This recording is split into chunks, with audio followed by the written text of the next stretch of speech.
What other sport do you think you would enjoy as a profession?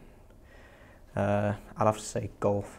Probably the only one that I enjoy playing outside of football. It gives me great enjoyment, but I think as a profession, to be as an individual, I think it's a great sport. So yeah, golf would be my answer. Kris, you have scored a lot of goals for Celtic, but which one is your favourite and why? I'd probably say the Rangers one at home when I dinked McGregor. Just because of the occasion, everyone obviously knew it was going to be the last kind of Celtic Rangers Old Firm game for a long while. So yeah, it was kind of the last Old Firm game, so magic for me. If Celtic played Man United in the Champions League and Celtic got a last-minute pen to win the match, would you hit it? Yeah, I think I'm designated penalty taker at the minute, so I think if that comes on my responsibility, don't matter who you're playing against, yeah, I'd hopefully put it in the back of the net. But I think many people know that I've got a bit of a soft spot for Man U, so yeah, but I'd still take it. Kris, any unrealistic target aside, i.e. Messi, who would be the player you would like to play alongside at Celtic? I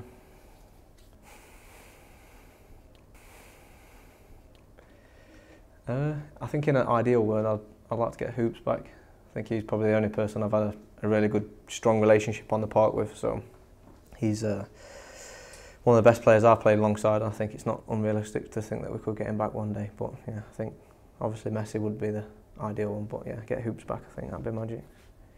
Are you going to do a coaching badges to help future Celtic youngsters once you retire? There's been a lot of people ask me about my coaching badges and things like that. I've not done any yet.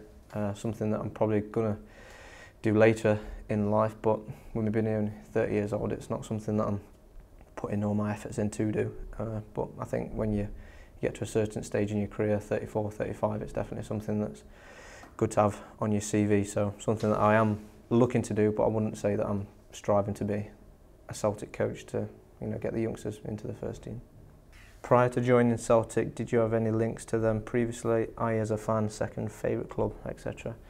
I didn't know. I owned a Celtic kit, actually, the black and yellow one, the luminous yellow, like the Bumblebee. I did own that. That was a kit that was on sale, I think, in Nottingham at the time. So I did buy that, but as regards to watching results or following, I never did that. I was always kind of, as a kid, Nottingham Forest, watching them, and Man United secondly. So for me, it was, when I came up here, it was all new territory, if you know what I mean. Who is the best player you have played alongside during your time at Celtic? A lot of good players. I think attacking sense would have to be Hoops. I think the amount of goals he scores, the movement he had, and also his link-up play was second to none, which is probably why he went, to the Premier League. He was top player. But I played with a lot of technically good players. But I think this year, especially Virgil van Dijk, I think he's been outstanding, top centre half. But I think Victor as well. I enjoyed playing with Big Calvin. It's just so many good players I have played alongside.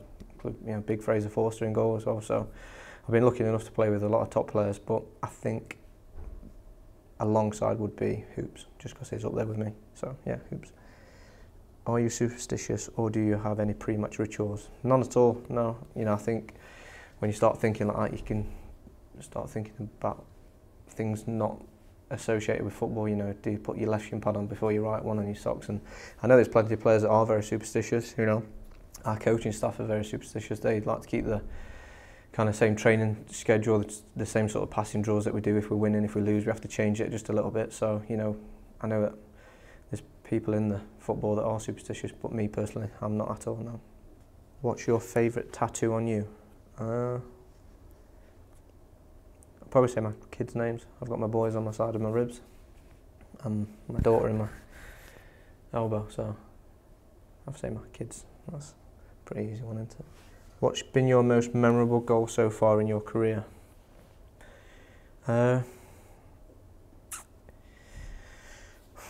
I'd probably say the goal for Derby against Man United. We were massive underdogs going into that game, and they had a lot of big players playing for them at the time. So we beat them 1-0. I scored the winning goal, and that will always stay with me. Partly because I've supported Man U since I was a boy, but I think on them sort of nights, cup nights, when you are the underdogs and you're not expected to win, it was just magic, you know, just seeing what sort of players they obviously played, and I managed to get Paul Scholes' shirt, who's I'm a massive fan of anyway, so, you know, it was a great night all in all, so that was good. Would you rather fight one duck the size of a horse or 100 horses the size of a duck?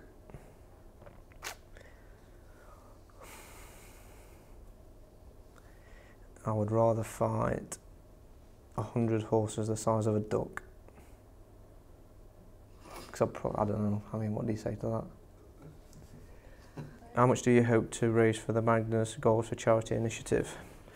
I think we're on roughly 15k, aren't we? So 20,000 would be a great achievement to put towards the Celtic Trust, so that would be ideal. But on a personal level, it's good for me that I'm scoring plenty of goals to, you know, put towards that charity, and it's a great cause, a great charity, and hopefully we can bang a good couple more in to reach the 20,000 mark. That'd be outstanding for a season's work.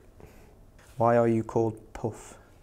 It's a nickname I've had since I was probably 20, 21.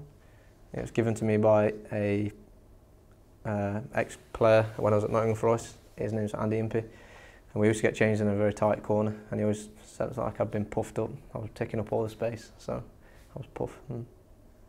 Do I believe in UFOs? I do not know. I don't believe in UFOs, nor do I believe in aliens or any sort of supernatural form, so I hope that answers your question.